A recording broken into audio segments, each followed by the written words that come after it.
நம்ம இன்னைக்கு வீட்லயே ஈவினிங் டைம் ஸ்நாக்ஸ் எப்படி பண்ணலான்னு பார்க்கலாம். கோதுமை அப்பம் எப்படி பண்ணலான்னு பார்க்கலாம் வாங்க. ரொம்ப சாஃப்ட்டா இருக்கும். தேவையான பொருட்கள் வந்து 1 கப் கோதுமை, 1/2 கப் நாட்டு சர்க்கரை, தேவையான அளவு ஏலக்காய் பொடி. ஃபர்ஸ்ட் இந்த 1/2 கப் நாட்டு சர்க்கரைய 1/2 கப் தண்ணி ஊத்தி நல்லா கொதிக்க விட்டுக்கலாம். இந்த மாதிரி நல்லா கொதி வரணும்.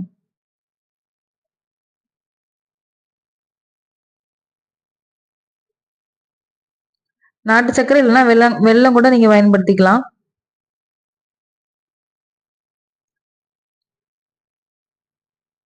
இந்த மாதிரி நல்லா கொதிச்சு வரணும்.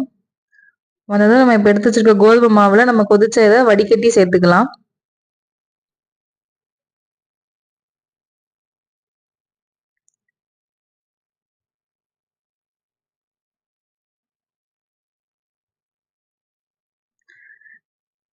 இப்ப நல்லா கலந்து விட்டுக்கணும். இன்னும் ஒரு 1/2 கப் தண்ணி சேர்த்து நல்லா இட்லி மாவு பதத்துக்கு கலந்து வச்சுக்கலாம். 1 கப் மாவுன்னா 1 கப் தண்ணி. நல்லா இந்த மாதிரி இட்லி மாவு பதத்துக்கு கலந்து வச்சுட்டு நம்ம எடுத்து வச்சிருக்க ஏலக்காய் பொடி, சோடா உப்பு இது வேணும்னா சேர்த்துக்கலாம், இல்லைன்னா விட்டுடலாம். சோடா உப்பு சேர்த்தா நல்லா புஃப்னு வரும், அதுக்காண்டி தான் சோடா உப்பு சேர்க்கறது.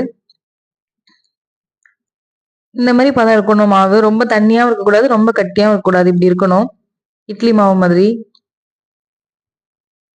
இப்ப தேவையான அளவு எண்ணெய் ஊத்தி அதை பொரிச்சு எடுத்துக்கலாம்.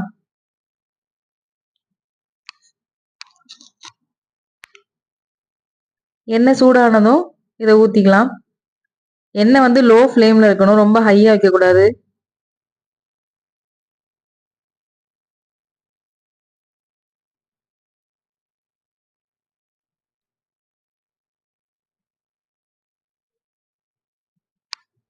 தீ வந்து ரொம்ப ஹை ஃப்ளேம்ல இருந்ததுன்னா வெளியில மட்டும் வெந்துடும், உள்ள எதுவும் வேகாது. அதனால லோ ஃப்ளேம்ல வச்சே நம்ம சுட்டு எடுத்துக்கலாம். இந்த மாதிரி கலர் மாறினதும் ஒரு சைடு திருப்பி போட்டுக்கலாம்.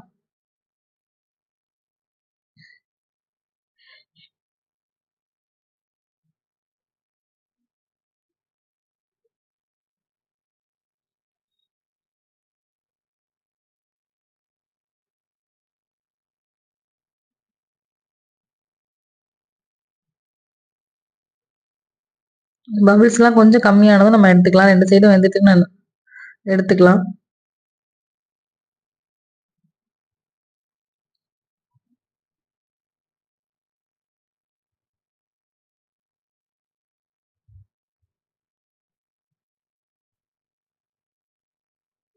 மிச்சிருக்க மாவையும் சுட்டு எடுத்துக்கலாம்.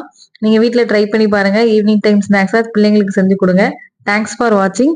இண்டிபெண்டன்ஸ் கிரீன் செஃப் சேனலை சப்ஸ்கிரைப் பண்ணிக்கோங்க.